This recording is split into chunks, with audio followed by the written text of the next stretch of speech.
chatting about Jack Dorsey, Elon Musk, Blue Sky. So you did sign up though for Blue Sky 2 weeks ago.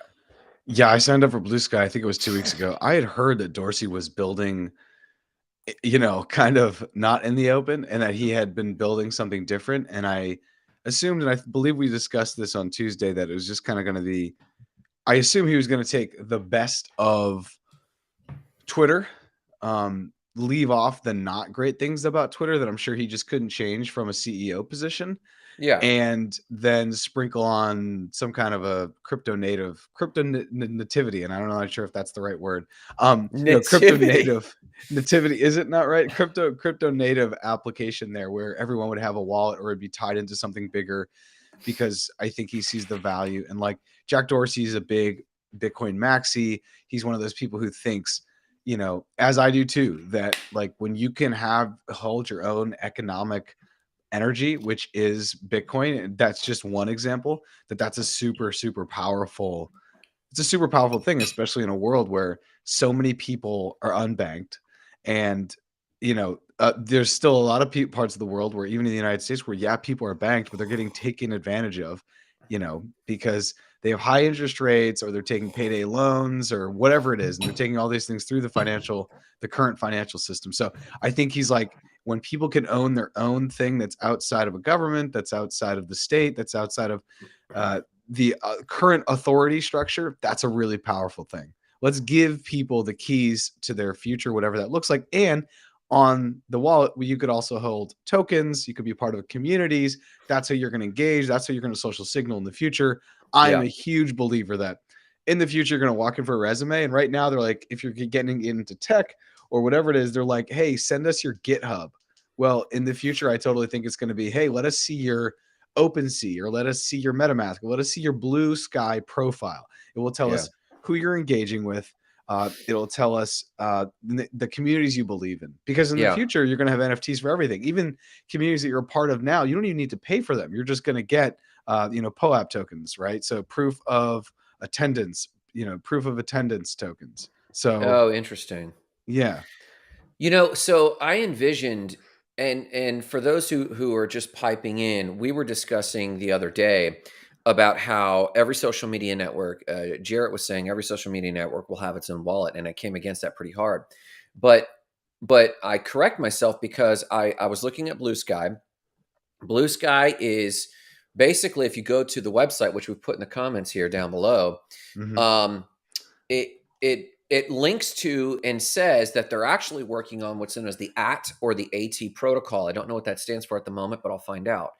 And I believe this is heading the direction from a social media network. I think Jack Dorsey could not stand the dependence on advertisers. And to be specific about what you're saying, how Mm-hmm. do you give individuals the keys?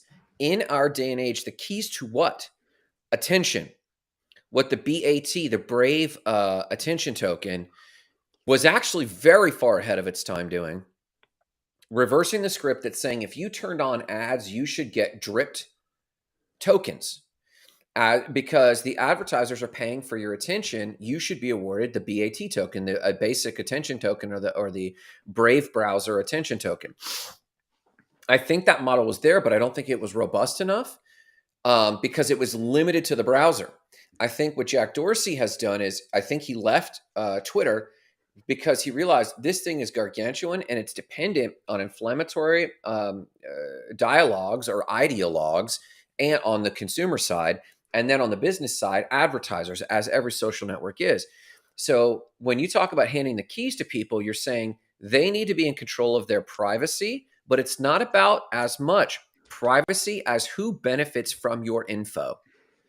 And to flipping the script. And I think the AT protocol is delivering on what the Soul token promises or desires to promise. And we'll be able to take, with interoperability, the Grant avatar won't even just be an avatar. I'll be able to dress a certain way. But under the hood is my sexual preferences, my political preferences, my economic preferences, my financials. Like, what class am I in? What tax bracket? All of that information will be tied to it. And then when I log into, say, for example, Twitter will have a wallet, but its wallet will simply have API hooks that you can toggle on and off. You might have 1,000 data points for your own AT protocol, your own SOL token that you can just toggle on and off. Twitter will serve up and say, we've got these 10 that our advertisers are interested in. Would you be willing to turn that data on for advertisers? And there will be a tokenization, I think. And I think every social media platform will be looking at that model. So that's what I think Blue Sky's all about. But question, do you know if Dorsey stayed on with Square or the Block? Yeah, I mean, he should still be with Block, as Is far as he? I know. Yeah, and I before we dive maybe into Dorsey and maybe what we think his intentions are, I love what you've said there. You said basically Twitter thrives off two things, which I think is accurate for almost all social media, at least the way it's set up I now. agree. Maybe you could argue that like TikTok isn't, but it thrives on advertising and it thrives on basically, you said inflammatory comments, but basically clickbait, right? It thrives on Ideologues, people yeah. going on and saying things that are gonna, spur up conversation, basically spur up emotions, which will be responded to in kind with comments or posts or extra tweets or retweets or reshares or whatever the platform is. There's probably a way to share or comment and kind of keep a conversation going in the direction that it was going, stop it in the direction it was going and say this is wrong because.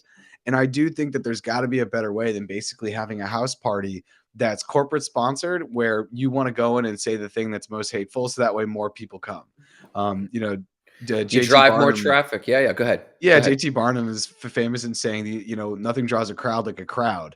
And that is really how social media is set up now. And I just think the future of social media is probably more like nothing draws a crowd like a crowd, but not everyone can see what's happening in that crowd because they're going to be kind of broken up into different little communities. Now, you can make an argument that that's already how social media works because the algorithm isn't going to show me, for example, tennis. I actually think tennis is one of my favorite sports to watch, admittedly, but it's not what I Really? search for. It's not what I engage in. So it's not going to just send me that unless I started to like look for tennis. It has me pretty much on a diet of soccer and crypto, which is kind of cool. So, so in some ways I am siloed, but in the future, I think you'll be totally siloed because you'll actually be broken up into tokenized back communities. And I do think POAPs or, proof of attendance protocols are going to be huge because then maybe every single time you watch not crypto bros on YouTube and uh you have our NFT and that goes into the Google Chrome browser. Every single time you watch, you get another proof of attendance protocol token that just airdropped into your wallet, something like that. And I love what you're saying about, hey, you're going to get to choose what the world sees because maybe you want to tell the world that you're in Indiana. Maybe Yeah. that has some value. Maybe Yeah. you turn that off though, and then you go back and you're actually living out of Austin. You turn it off. That's not a part of where you are. But then you go to Miami for vacation, and then you turn it on because you want to see what's going on. You turn it on, and then you even put in show me nightlife, show me restaurants, and you ask it to give you stuff on your terms and meet you where you are. That's fascinating. That would reshape the way we've kind of done it Big because then time. you're flipping the model of the advertising. And then I think there's a way to also cut down the vitriol. And, we know that things that are not factual on the internet are 6 times more likely to move around due to the fact that people are going to latch onto them, argue about it, or Interesting. push it forward. And we're living in a time right now in the United States where conspiracy theories are a Ha! huge undercurrent of political conversations. And I don't want to dive too much into politics because I think we should really focus on Elon and stuff like that. But there's a different understanding around what is truth and what is fact and what has Yeah. happened. And when that Yeah. starts to happen, I think it actually starts to break down the fabric. Because if you and I can't agree that gravity exists for us to have a conversation, it becomes really difficult for us to find a reference point to move forward. So, Yeah. um, Yes.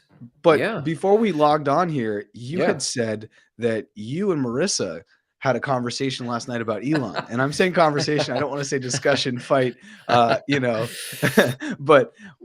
can you give us some insight into what's going on there and maybe start to share some of your opinions on the takeover of the man?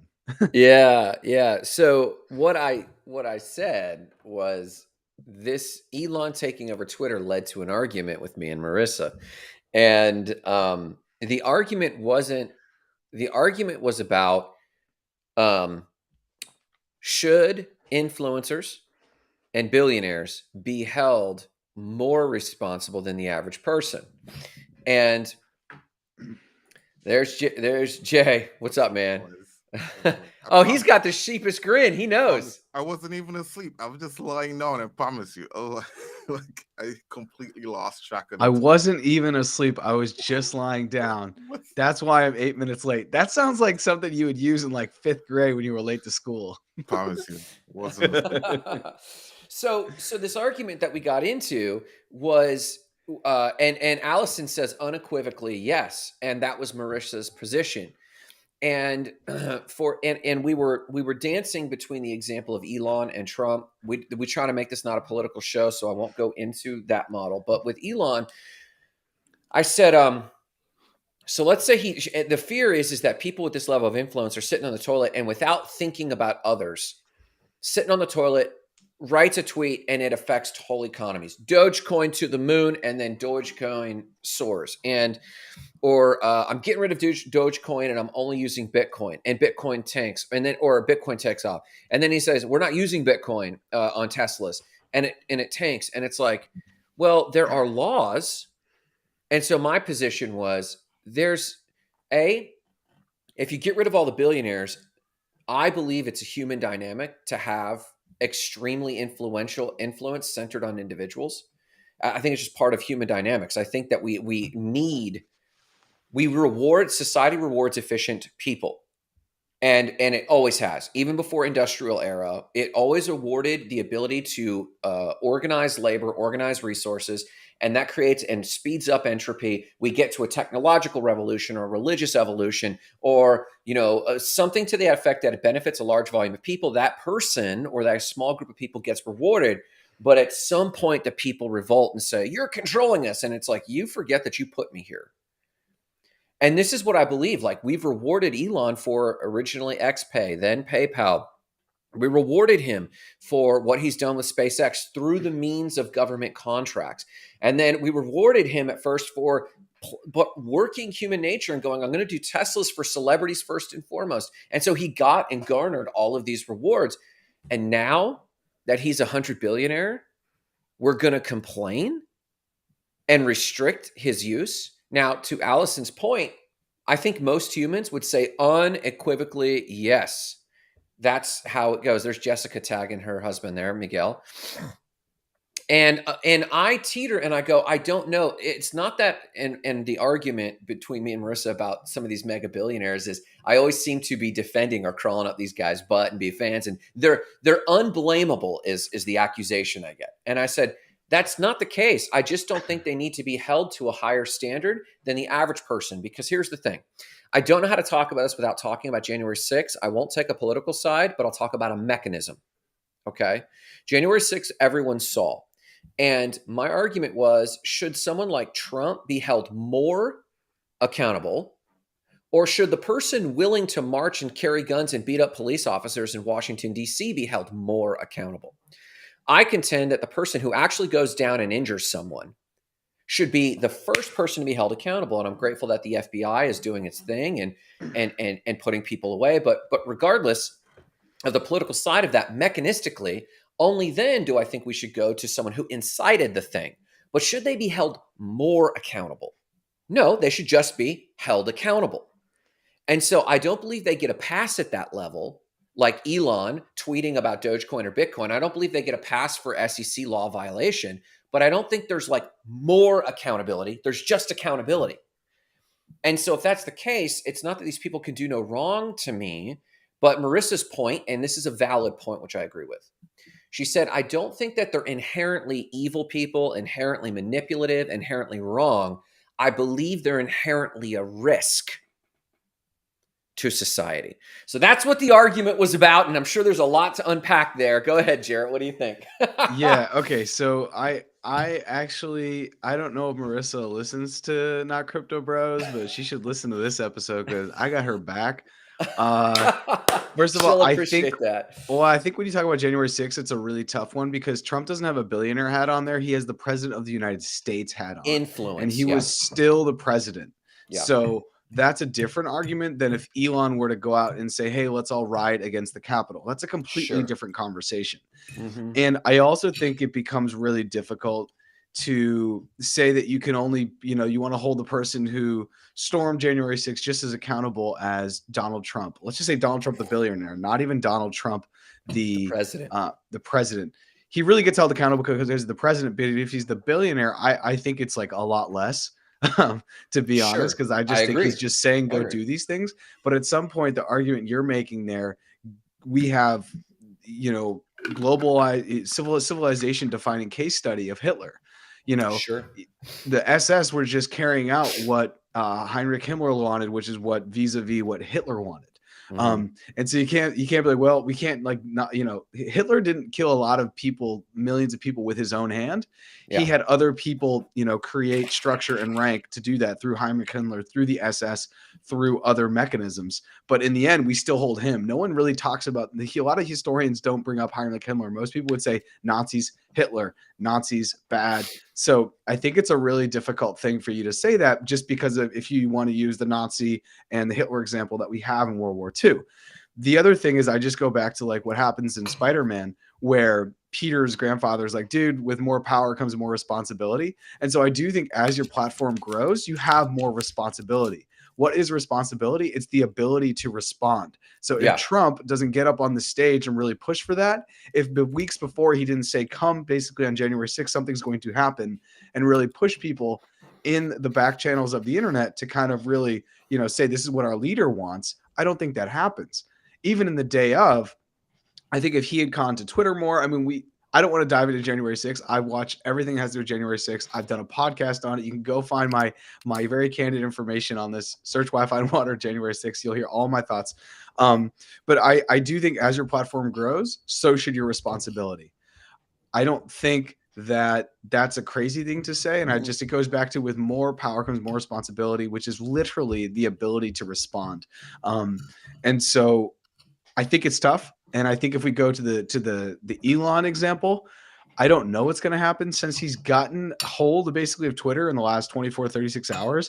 He's made some moves. Some people find them surprising. Other people are like, yeah, that was on the way. He fired the team and, the leader that was behind banning Trump, that was behind banning some of the other people that they've kicked off Twitter.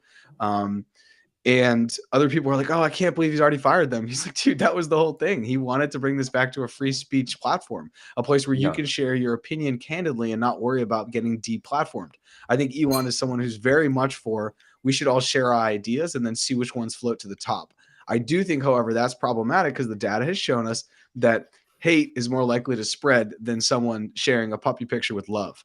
And that gets to like the heart of like maybe where the conversation is. So, but Jay, what are you thinking about billionaires? Should they be held more accountable or less accountable than everyone else? Or my position, the same. Or the same? Sure. Or the same. Well, I'm hoping you all boys can still hear me. I'm having some issues with my equipment this morning. We can hear you. But yeah. Oh yeah. Okay. Cool. Actually, it seems like it just all came back. But yeah, it feels like to me like they should be held to more accountability. But like based in our society. I mean, look, it but I think maybe I started thinking about this when you did your Peter Parker quote, Jarrett. But like if you're a trained fighter, you can't just go out and fight with any random person. You know what I mean? And I think that the same thing applies for if you've been given a certain rank in society, or if if you have some type of achievement. You know what I mean? Like there are reasons why like certain people can't engage in certain activities with certain other people. Like only accredited investors can invest in certain companies. Adults don't usually mix with a whole bunch of younger children unless you're like a doctor or a teacher or a police officer. You got like some reason to be around a bunch of young kids.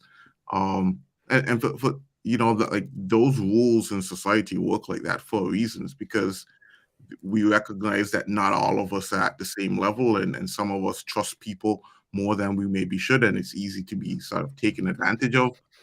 And if you're a billionaire, if you control, not even a billionaire, like in Elon Musk's case, he's the richest person in the world, or one of the richest persons in the world.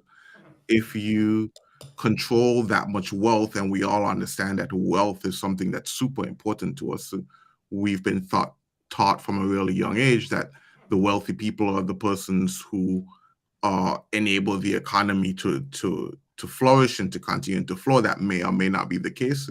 You know, some people say it's small businesses and not really the wealthy, but if you command that much stature and authority and respect, like, it really matters what you say and what you do, and you should definitely at least hold yourself um to a higher standard.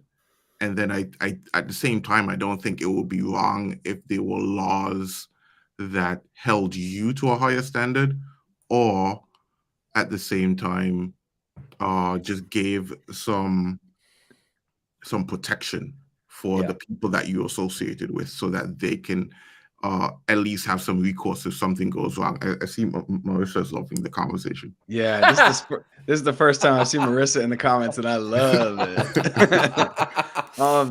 Interesting. Grant, can I build on what Jay's saying just a little bit? Yeah, and then, please. And then I'll throw you back Yeah. to Mike. Yeah. I love Jay's example of, if you are a trained fighter, if you are if you've gone a certain level in boxing, then I remember growing up, there was a kid who was like a junior boxer. We were like 12 or 13, and he had to have his hands registered. And this is back in the day when, like, in middle school, where kids would fight behind the school to like show their ego and show their bravado. And he could never be in it, because he's like, no, like, I could really like knock somebody out, or, if you hit someone in the face properly, like, you can crack an eye socket really quick, and then they can lose an eye. Like, these things happen a lot easier than I think most people understand. And especially with martial arts, like, so I love Jay's example, because that's just saying that person has more training, and that person has dedicated more time, and therefore their responsibility to society is different than other people. I just think that that's a really basic idea that I love. And I think, Jay, great for bringing that up. But one of the things I think is, and this may help ease tensions in the Nadu household after this, when Marissa's like, Grant, I told you so, maybe I should be a not crypto bro, is that in society, we have an idea that, like, and Jay said, it's more of a conditional thing. It's like, you should hold yourself to a higher standard, right? You should, when you have 10 million Instagram followers, not post things that are going to offend people, right? There's this idea. But when you do that, and you go outside of what people expect you to do, or maybe what society, this is all in the social contract, right? This is not a legal thing. When you do things that are outside of your whatever that is for your platform, it really messes things up. And we have the case study for that as well, because a lot of what Donald Trump did as a president was not illegal. It was just frowned upon for the office of the president. And so that's where the paradigm shifts. When you're like, but he should do that. And he's like, do I have to legally? No, I don't have to do any of that. So I'm not going to do it. And it throws off the way society kind of works, because we assume that people shouldn't do certain things. And that's just how we all get along. If we're all sitting in a diner, we would be respectful of those around us. We wouldn't be talking too loud. We wouldn't be like, getting drunk. But if we were talking loud and getting drunk, or maybe getting drunk might cross a line of legality, I'm not sure. But if we were just being really, really like jovial or something, we may actually ruin the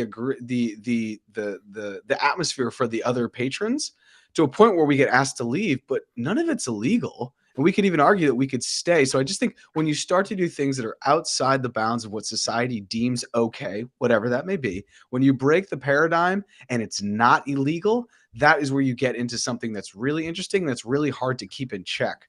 And I think that that is so true with social media, because what's happened with Kanye West, and I'm going to bring up Kanye in the middle of this, what's happened with Kanye West in the last couple of weeks, he has lost billions of dollars because he's said all these things. He's said anti-Semitic things. He's gone down some conspiracy, theories. He's just not saying things that society agrees with, that jar society. And people are saying, Kanye, you have a platform.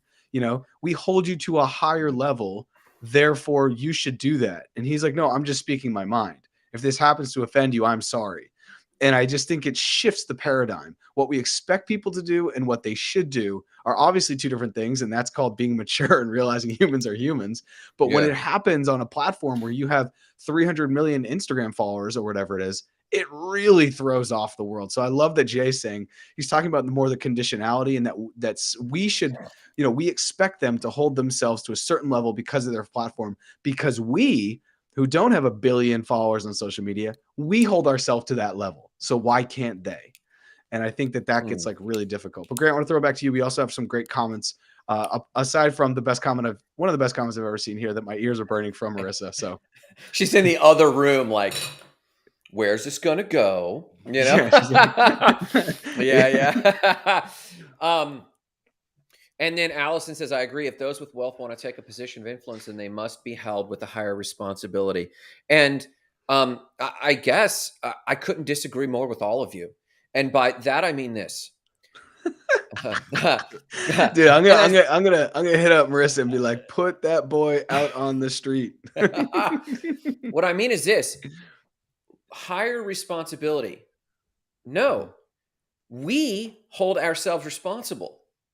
The focus being my personal missional focus is I am responsible for my life, for my feelings, and for every result I get. If I am a zombie that cannot differentiate between what a billionaire says on the toilet when they think something randomly, what Kanye shits in the morning for breakfast, if I cannot think beyond that, I should get punished into an ignorance prison. We used to have debtorist prisons. I should be put in ignorance prison, which is technically what's happening with the guys who stormed the Capitol on January 6th. They're being put in an ignorance prison, and they're going. Imagine how dumb you have to feel when you're standing in court pleading guilty. The devil. I didn't know what I was doing.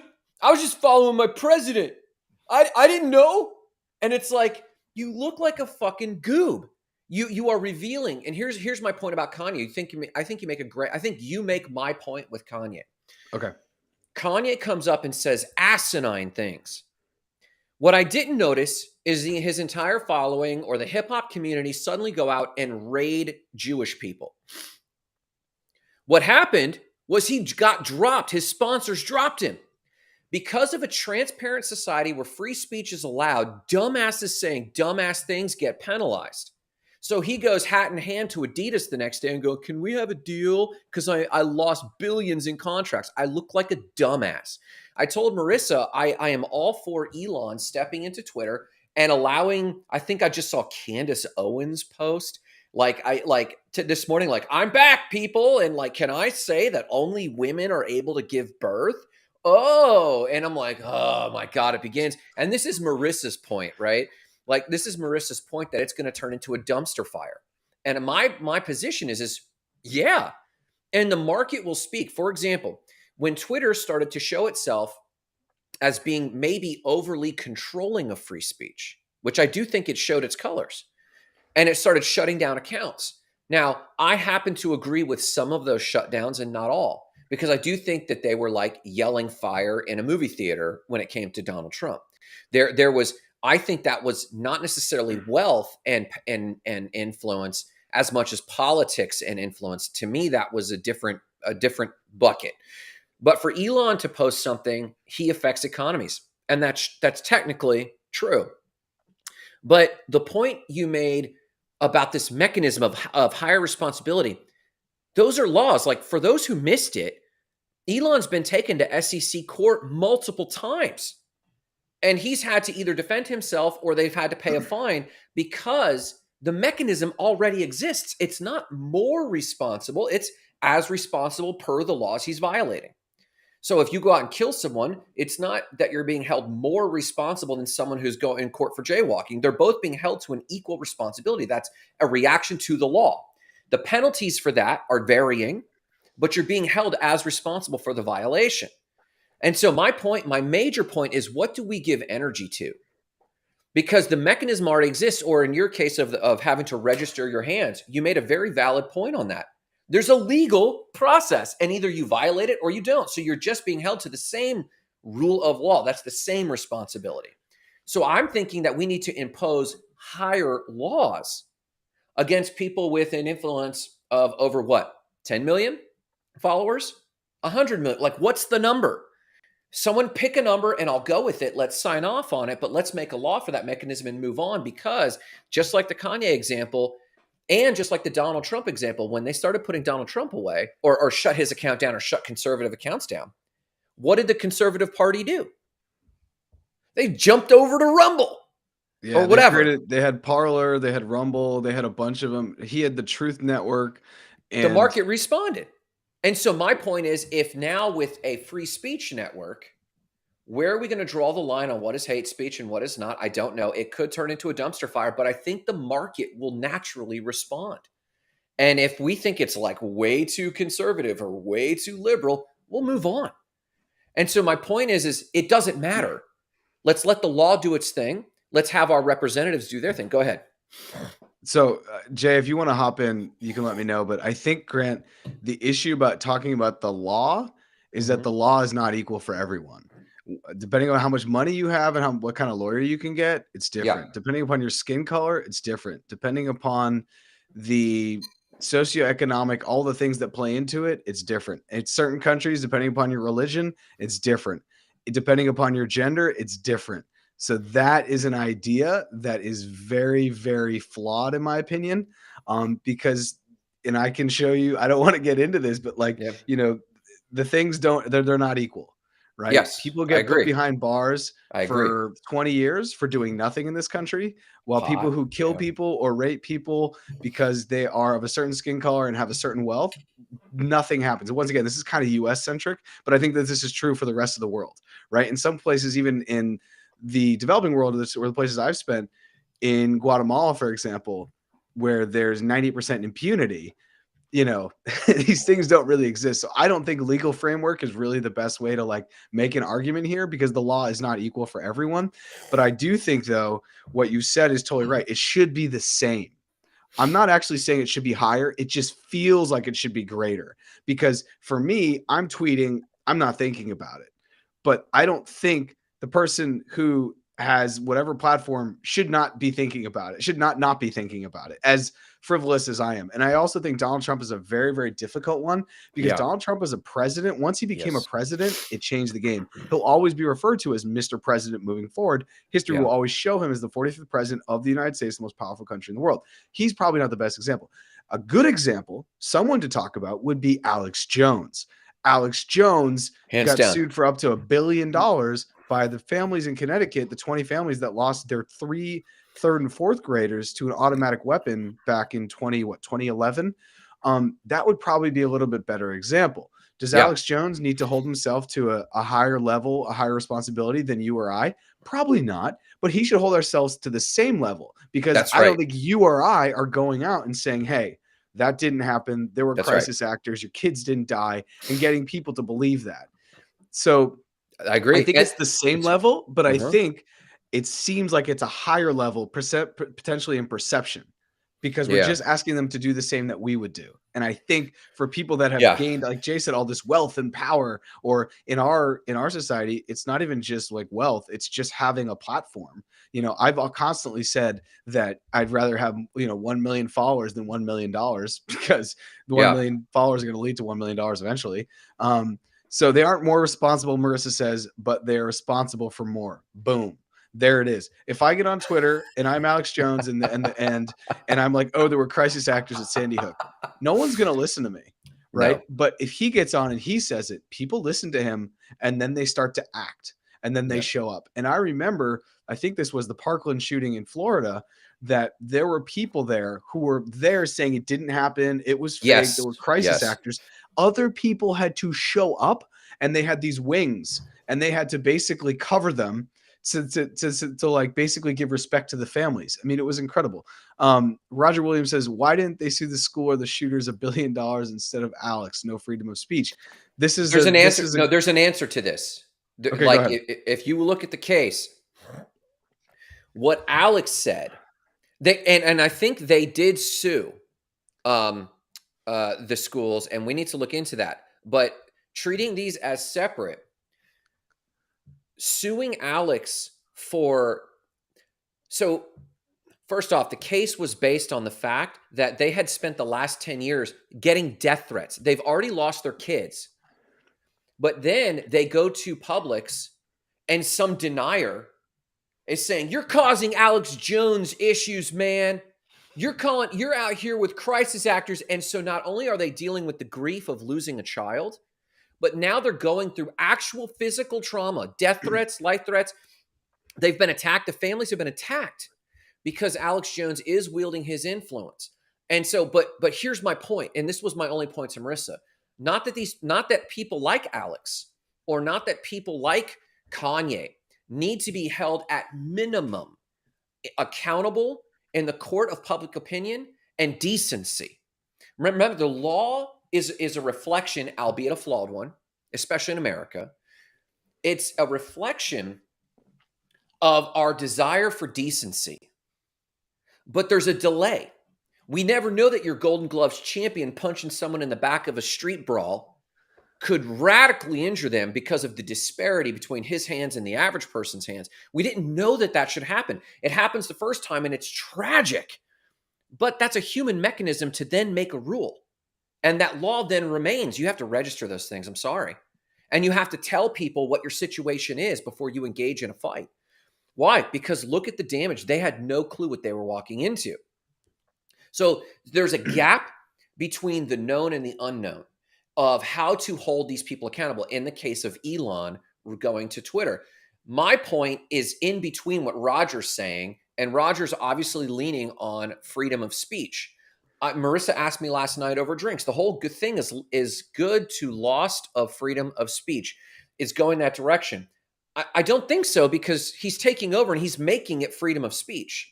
Marissa's simple point, and I think this is everyone's point, is it's not that like we need to have a default of hate on billionaires or influencers, but Marissa's point, I think, is we need to have a default of skepticism of someone who wields extraordinary power. And there should be laws. There should be laws in place that, just like the boxer, of, hey, these are the penalties if you don't warn a person. These are the penalties of if you shout fire in a theater. We didn't know we had to tell people, don't yell fire in a theater. People are going to die. We didn't know that, but then we learned. And so my whole point, though, is I kind of lean in the area of freedom of speech, because I think we have the first and foremost, the court of public opinion, the sponsors dropping Kanye. Then we know now that we're going to have to start making rules about what a president can say and can't say through social media, regardless of freedom of speech. And if you look at the laws of freedom of speech on specifically politicians at a certain level, they are limited. If you look at some of the Patriot Act and different little rules, there are different rules, but we don't know them until we encounter them. But we can't encounter them if we're going through life with guardrails. Yeah, if that makes Grant, sense. This is a great. I mean, you don't encounter your limit until you look for it, right? Yeah, and that's just kind of the way it is. And Jay, I do want you to chime in here, because I feel like Grant and I are getting a little out excited of control. over here about this. But I do think that this is a really, really important conversation we're having, Yeah. and and I want to bring this back to small business. Yeah, the happening, right? Something's on my mind. I do want to bring this back to Small Business Saturday, because I think that this is very, very important. We started this conversation off talking about Elon taking over Twitter, and that has obviously gone in one direction towards freedom of speech. So to bring it back to what Roger's saying, he'll say, you'll remember this. Remember, this will lead to the system of China where they will take over our digital freedom of speech. Now, I want to push back on this. This is not the government kicking Candace Owens off. This is not the government kicking Trump off. This is not the government kicking Alex Jones. This is one particular private company that has a very public-facing network that decided that it wasn't best to have these people at the house party. That's all this was. This is not the government. The government is the United States is still I would say most people are very much for freedom of speech. They're, huge proponents of it, because it becomes a thing where if I tell you you can't say something, that makes me feel good today. But what happens the day when you tell me I can't say something? Okay, now I'm going to re-examine the day I told you not to say something. And that is a slippery slope that eventually leads to censorship, which is what you're talking about, Roger. But I in no way think Twitter, YouTube, Facebook deplatforming people is going to lead us to the China social credit system. I really push back on that. There's a difference between private companies and government. Now, I know in the United States, private companies do kind of tell the government what to do. So I have a flawed little argument there. But I do think there's a difference, because the second that happened, as Grant said, Then people went and they created Parler, Truth, Rumble. They tried to create their own networks. We'll see what's going to happen with Elon, but maybe if we can come back. Yeah, please. Jay, I want to propose a question to you. When you see Elon coming back as basically the czar, for lack of a better term, CEO, ruler of, dictator of Twitter, what are your initial thoughts? Did you go towards freedom of speech? Did you go towards, oh, okay, we're going to bring people that have been deplatformed back on? Did your Web3 mind go, this is really cool, we're finally going to get crypto wallets, and we have someone who can kind of lead this space properly? Let me know what you think, and then maybe we can come back to Rogers. I'm just reading it now. Yeah. Definitely. Yeah, I mean, I feel like my opinion on it hasn't changed. I think the only reason Elon Musk is doing this is because it's somehow remotely related to what he can do for Tesla. I think he ended up saying something like that a day ago or a couple of days ago. I agree. The whole thing is like he's going to use Twitter and creates, I think he called it an everything app, like App X or something like that. That was always my thought, that Twitter was somehow going to be incorporated into Tesla vehicles as some kind of entertainment engine or something, so that either like if you're stuck in traffic or you're waiting for the vehicle to charge up, because not everybody has those fast chargers, Interesting. You've got something to do. That's more than just watching Netflix movies, right? Or something that Tesla doesn't have to pay for outright and spend millions of dollars to host. But Grant, I really like what you were saying about there being some kind of threshold for influence. Yeah. How do we measure that? As you guys were talking, I was thinking to myself, I might just let the American guys talk about America's problems.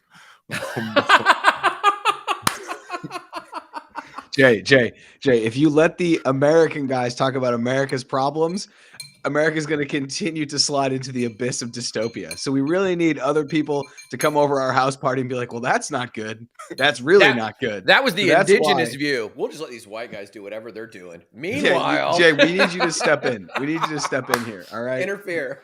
Please. Somebody has to. So I get you. I think that whole thing about like setting up a threshold is something that's kind of cool. Save us, Jay. Yeah. Poor Grant. Grant's gonna have a fun Saturday. It's before 7, and he's already gotten a fight with his wife on streaming live global. No, but go ahead. So, like this threshold, though, like what about that, and what's reasonable? Because I'm all for. I guess what I defend on is I personally am very ambitious. And I know that when I will achieve with the permission of the public that I serve. And so as I serve the public, they will empower me. Elon has no power if it weren't for me and you and all of us. And so, but I do get, and I don't know who told the anecdote, but there used to be an indigenous tribe that once someone became king, they served their term as king. And once they were no longer king, they were basically killed, beheaded, murdered willingly, because they knew that power goes with them. And there was something darkly noble about that, of these limitations on people of influence. And I agree with Roger from a free speech. If I want to say what I want to say, then I have to let you say what you want to say. I absolutely believe that. But I believe that if you're a dumbass, that I also want to hear you say that in the court of public opinion, because I want it to be revealed how much of a dumbass you are. And when we're talking about social media and like the potential for extremes and stuff, like that will have its day and that will affect that business. But what would be a reasonable approach to thresholds of, okay, this is the point where it's just too much, and now I'm going to choose to start hating you or becoming skeptical about you just because of your status? Like how do we get there? I don't think we actually get to a threshold. I just think it's too ridiculous and no one's going to decide on it. I just think what happens is the market will tell us. I don't think Twitter will be around in the power that it has in 10 years. I just think something else is going to come out. I mean, I agree. It's like Facebook was rocking in 2012, 2013. Instagram came along and took it over. And then Facebook bought Instagram for, I think, $1 billion. YouTube felt like they were untouchable in the video. TikTok came along and said, nope, we're going to change the way everyone thinks about social media by making videos. Now, Vine had done videos for 6 seconds, and TikTok was like, well, we'll do 1-minute videos. So I just think nothing is safe. This is where our conversation could kind of go back to blue sky. I do think things in the future, cryptocurrency is going to be the liquid with which the internet sits upon and everything is transacted. Yeah. And those who aren't into that are going to die. Those who do it right are going to survive, whether they grandfather it in or they start something new and they build from that, which is maybe what Blue Sky is doing. So now I'm going a little bit back into crypto, a little bit back into Web3, a little bit back into blockchain. Please. But I just think that the market in the end is just going to tell us what's up. You know, the other I believe thing that's is, what I believe. I believe that. Yeah, the other thing is the internet's super siloed, right? Like I don't follow Trump. The only time I ever hear about Trump's tweets is literally on CNN when they would put it up. So like I do think the media has a lot to play in social media. The media is The responsible. media has a lot to play with how social media is perceived. If you stop giving Kanye a mic, he becomes quieter. If you don't follow him, he becomes quieter. If a tree falls in the forest, does it make a sound if no one's around? Right now, the real answer is, can we stop looking at Kanye? Can we stop looking at Trump? Can we stop looking at Elon? Right? Allison says, I agree. Twitter has a time and place, and this is potentially the game changer. So yeah, I mean, we're going to see what happens. I think, Jay, if Elon is trying to use Twitter, like you're saying, once people realize it's just this like backdoor into keeping everyone while they're charging their Teslas kind of occupied, I think it looks different. So we'll see. Tie this to crypto real quick. So, and I did want to call a few things out real quick. Roger had a quick comment here. Remember, Ye rocks with Elon and Trump. Something interesting is working in the background. I heard Kanye say Elon's one of the smartest men on the planet, and Biden does not listen or talk to him, which was in his other comment. And then Iraq. A gentleman from Iraq said, hey, watching you guys, hope you have a great day. And if we're talking about America's problems, this has been an American-centric show of like what affects what. And when, Jarrett, you're pointing out oppression throughout the world, or you're pointing out people that have experienced varying degrees of oppression through different regimes, we do need to talk about like, okay, what is the threshold for free speech and holding leadership accountable? I do think we still need to refer to America from this regard, because at least in origination, we were very super intentional about making sure we didn't have a king, right? And that was the idea that there was no one at that level of power that could influence everyone, which was like in our cultural DNA. And so I think what we're seeing now is now our kings are these influencers. And there is a warning of, let's be careful at least. And so if Marissa came along, and as we did wind up the conversation last night and say, I just think we should not inherently trust people of great power, whatever that threshold is, Jay. We should be careful with it. But here's what I think, and I want to tie this back to what Allison is saying here about having a time and what you're saying. When you came on, and in the very first 10 minutes of the show, everyone should go back and watch it. We were talking about soul tokens and what Jack Dorsey is doing with Blue Sky. And Blue Sky is basically the foundation of what Soul Token has promised on. You control your privacy. You control your data. You basically have, a piece of blockchain tagged to you that has everything from sexual preference, political preference, location in the world, all of your shopping histories in the past, or whatever that may be. And a company like Twitter, or a company like Reddit, or a company like Instagram will allow you to attach your wallet. They'll have their own wallets, as Jarrett was saying, and you'll come in and drop your MetaMask, and it will prompt, do you want advertisers to serve you up information on politics, gender, fitness? And I'll go, no politics, no gender, fitness. And then those advertisers can advertise to me, and I may or may not get tokenization out of that, or I might pay that platform. And so that's like a Web3 approach to social media, which I believe Jack Dorsey is really pushing forward with the AT protocol. And Jay, I want to hear your input on some of this. My point is, oh no, go ahead. Let me finish this thought real quick. My point is that Twitter has a time and place. At that moment, when we control our data, we will pick platforms based on personality. Right now, Elon has played the right game to grow all of his companies, and now probably grow Twitter, but benefit all of his other entities. He's playing the personality, the meme lord, and he's super funny to some people and really weird to others, but he's not ignorable. You can't ignore the guy. And so he's played that marketing game. But in a world where we have kind of a soul token or a blue sky sort of avatar that we control, I think that is when these true colors reveal themselves and we'll gravitate towards the platforms that give us the most amount of control. Hand the mic to you, Jay. What are your thoughts there? I'm looking at the Twitter, the Jack Dorsey blue sky thing, Yeah, but I think maybe where I want to start is please. like go back to that conversation around um influence. Like, how much influence do you need to sort of set yourself apart and have different laws apply to you? Like, I Yeah. think it makes me remember that whole thing about, earlier this year, Facebook's market cap fell below $600 million, Hmm. which $600 million is a lot, but there are lots of companies, at that precipice of like 500, $600 million. And what ends up happening? Your market cap falls that low. You basically escape all of the like the antitrust legislation and all of that stuff. Interesting. Yeah, and so a lot of people are saying that this whole phase that Facebook is going through, where they're like, "Oh, we're going to change our name to Meta. We're going to go dive deep into the metaverse and do all that stuff," that ends up suppressing the price of their stock because they're spending billions and billions of dollars on this thing.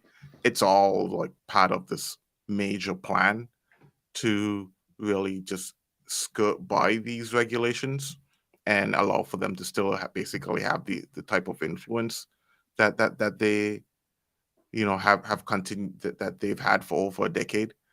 And so Interesting. I really like what you're saying there. Like, maybe the threshold shouldn't be based on wealth. Maybe it should be based on influence. Like, wealth and dollars and the amount of dollars that you have aren't as important as the amount of influence that you have. You know, like when I think back Interesting. to that whole thing, like with us talking about conspiracies, think back to that whole thing about Pizzagate, about that one guy Yes. walking into the pizzeria Yeah, with the gun or whatever, thinking that there was some kind of illegal things happening there. I don't think he was told to do that by any I wealthy agree. people.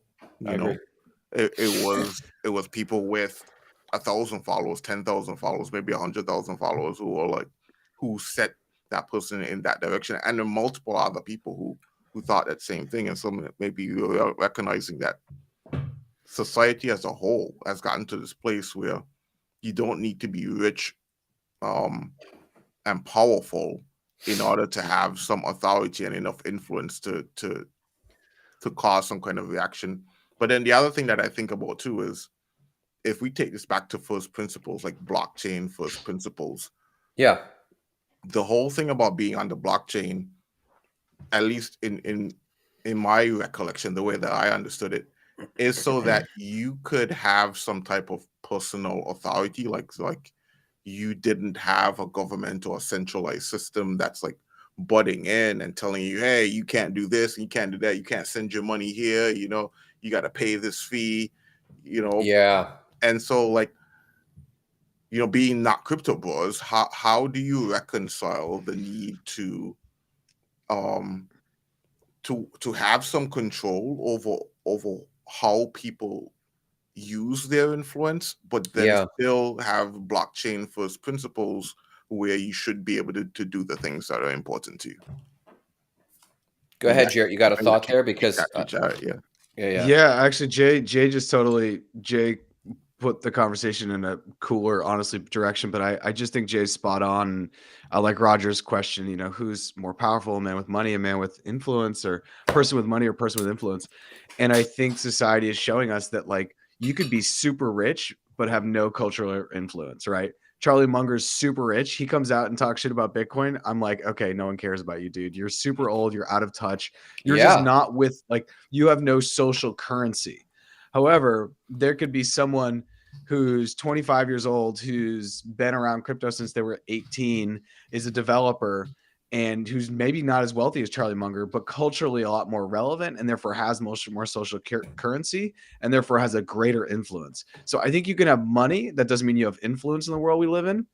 And I I agree. think you can have influence that honestly is eventually going to lead to money or power in one way. So really attention is the new oil. And that's something that Hormozy spoke about that we shared and we talked about off mic. Roger says the change in guard is now the people with power and influence is going to run the world, and now not just the money guys. And that's exactly what we've been kind of saying. But I love what Jay's proposing about the blockchain. The blockchain, I think the blockchain for me, when I think about it on this kind of like larger scope, is it's just going to make everything so transparent. When I was Yes. talking with George Mosomi the other day, he was on More Than Blockchain, and we were talking. He's in Kenya. And he basically had this long thing about what he wants for the blockchain, which was his super diplomatic way of saying, I want to cut down on corruption in Africa. I want to cut down on corruption in Kenya.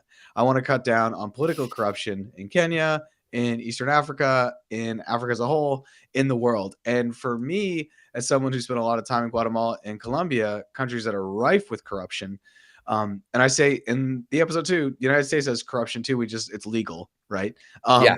And so I would It's just a want to know little where the more polite. politicians, where the politicians are getting, all their money, all their money. I want to see in real time the stock moves they're making. Some politicians have gotten so wealthy that you couldn't have gotten in the time in office with a $200,000 salary unless you knew something was going to happen, Yeah. unless you are taking money from the big industries. And as Roger was saying early, the corporate interests in politics cannot be understated. But Jay, I'm not sure if I totally grasp what you're saying. Are you saying how is the blockchain? We want the blockchain for these things, but how is it going to reconcile our desire and want for other things? And what are those other things? Can you say that in a different way? I don't know if I grasped it fully. Mm. Yeah, it's like what do you call those things? They almost seem like mutually exclusive, where um blockchain first principles are like, I should be able to do what I want with the money that I have. I shouldn't be able to face censorship. I should be able to say what I want and it live forever. Nobody should be able to deplatform me, that kind of thing.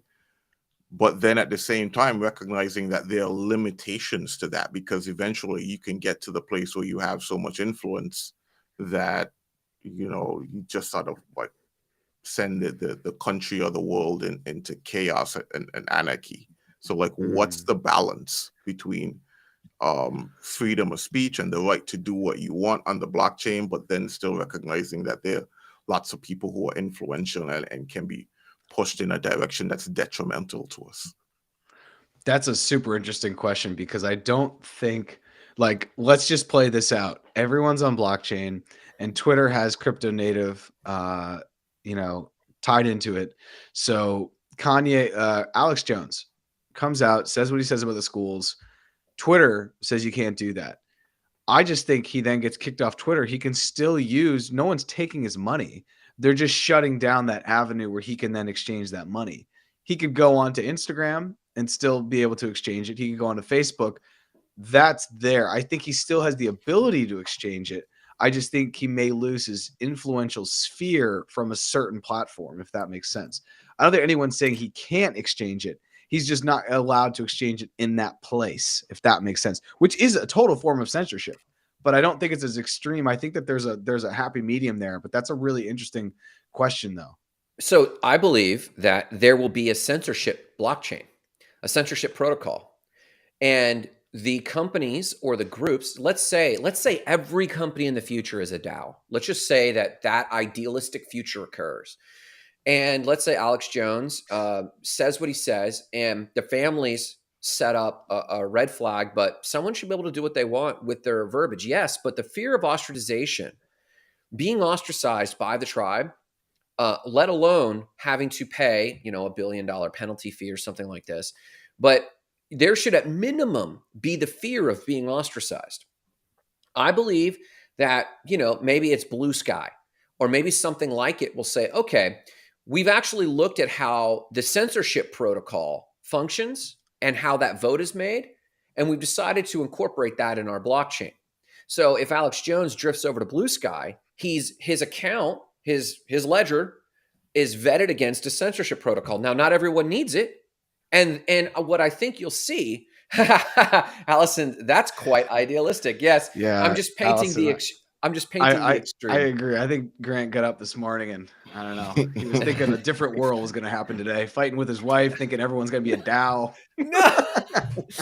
But the idea is this. I think you'll actually see the same mechanism though. It will just be done on a Web3 decentralized thing, and the individuals will feel like they've had more agency. And the invention of, let's say, Blue Sky, that will exist because we volunteer to be a part of that because of the idealism and the technology behind it. And we go, no, we love that we're flipping the script on advertisers. Now, how do we flip the script on censorship? And Jay, to your point about how do we find equilibrium? I believe equilibrium is a fool's errand. I don't believe there is any such thing as stasis in any species on any evidence anywhere, even though entropy continues to happen universally. And even within our species, entropy continues to happen. In the end, human will seeks to resist entropy. So just like we have economic cycles and we're talking about recessions, bull markets, bear markets, we also have legal cycles. Cycles when law is actually effective, and then new technologies come along, new frontiers occur. We're not ready for them. And then shit happens. And then when shit happens, then new laws come out to handle that. And it's a flawed laws have a gap. And yes, unfortunately, the wealthy or the technologically advanced are always operate in that like neutral zone where they can do what the F they want because they can always stay ahead of the legal curve. But eventually, for the bulk of us, I don't seek equilibrium. I seek what is next. Because what is next and being a part of what is next. And this was the basis of my argument with Marissa is how do we redirect our energies to what matters? Because what matters in a Web3 world where we have a soul token, you know why? You know the risk to the soul token? What do you think is the number one risk to something like at protocol or soul token working? Personal responsibility. Just like taking control of your DeFi. It takes a lot of responsibility to manage your own money and make sure you're getting your own returns. It takes a lot of responsibility to figure out how to make this stupid ledger work and make sure that it always works and making sure that I'm getting money for it and now better returns and now I've got to get actively involved. And damn, I thought this was supposed to be easier. No, it only promised agency. And similarly, when now we're in control of our data, there's going to be an enormous amount of responsibility to make these decisions. So all I'm saying, and for example, with my argument with Marissa, actually, she made great arguments. Just my reference point is, what do I need to encourage people in casual conversation to hate Elon, to limit Elon, or to step up their personal accountability? And my mission is to, go ahead. Yeah, no, Grant, I think you're spot on. I just think there are very few people on the planet that have radical self-responsibility. You're right. And that's why there's a lot of people on the planet that really don't like crypto. If they have to actually describe why they don't like crypto, it's because they're looking in the mirror and they don't want to actually have to be in control of their economic destiny. They want to be able to call a bank and complain and talk to the manager. They want to be able to call their credit card company and say, hey, I don't know how this happened. And I'm going to share something on air that I didn't think I was going to share, but there's a lot of scams out there. And I have an LLC and somebody took out a PPP loan for $20,000 against my LLC. So I'm going through it right now. I didn't know this. I will not pay any of that money because none of it ever touched any of my accounts that are tied to my social security number, but it is tied to my EIN. They took out a bank loan at a bank that I do not use, that I have never used, nor have I ever signed up for, took out $20,000 and against my LLC. So, when this is the reason why people don't do entrepreneurship. This is the reason why I think people are crypto averse as it is right now, is because you need radical self-responsibility to be able to get these things done. The path to freedom is discipline. And the second you understand that, everything becomes clearer. But a lot of people don't want to do that.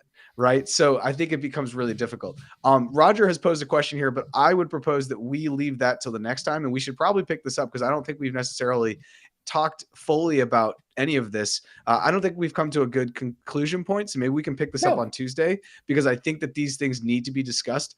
Elon, gotta Twitter, discuss it. Free speech. Gotta discuss it. How would blockchain play with free speech? How does this work? Because I think Allison leaves us with a great point, but I would propose that we leave it because we are over time. So I'm going to start with my shout out. My shout out is to everyone who's added their opinion here. Allison, thank you. Roger, Who else Yes. has been pretty active in here? The gentleman from Iraq. The piped gentleman in. from Iraq. Your wife, I hope that she has you make breakfast and do the dishes. So, you know, it's good to see everyone here. Jessica Ojeda was on a little bit earlier. I'm just going through the Yep. comments. Thanks everyone for getting up with us. This is a good conversation. Jay, you got any shout outs? I know I'm putting you on the spot again, Jay. Yeah, shout out Shout out to y'all, Jay's boy. alarm clock. Shout out to Jay's meditative state that's not I'm sleeping, kinda- but he is laying down. I promise you, I'm just lying down. I wasn't asleep. I gotta figure out the alarm clock thing. I thought I was up at 1 a.m. and I thought about it. I'm like, oh, I gotta be up at 6 a.m. Okay, let me remember that. And then I woke up at 5 a.m. and forgot why I needed to wake up. Oh, so but shout out to you boys. This has been a pretty interesting conversation. I feel like our conversations have gotten a lot more nuanced lately. Yeah, and as usual, this hour just sort of flew by. I looked up and realized it was like 50. We've been talking for like 58 minutes. So it's important conversations, not just to Americans, but because this influence, though it's an American company, this influence touches a lot of part of the world. My shout out is to Marissa. For being Here it begins. Here it begins. You can already see him like, baby, I was wrong. I was wrong. No, not because you were right. No, because for participating today and listening to the show and for you guys for getting Marissa's back on her point. I enjoyed that. I do think we need contending views, though, not to win one or the other, but for the dynamic tension to find the middle path. Because I do think all of these concerns are concerns of a public that's affected by these things and has been from long ago to January 6th to yesterday when Elon took over. We're all affected by these things in different ways, and what will be our course of action. So that's my shout out. Jarrett, take us home, man. Yeah, follow us on YouTube, LinkedIn, and Twitter at Not Crypto Bros. We go live every Tuesday at 3:30 p.m. Eastern Time and every Saturday at 6:30 a.m. Eastern Time for Small Business Saturday. That today turned into a diatribe about free speech. So go ahead, follow us on those platforms, and we'll see you soon. Have a great one, you guys. Take care.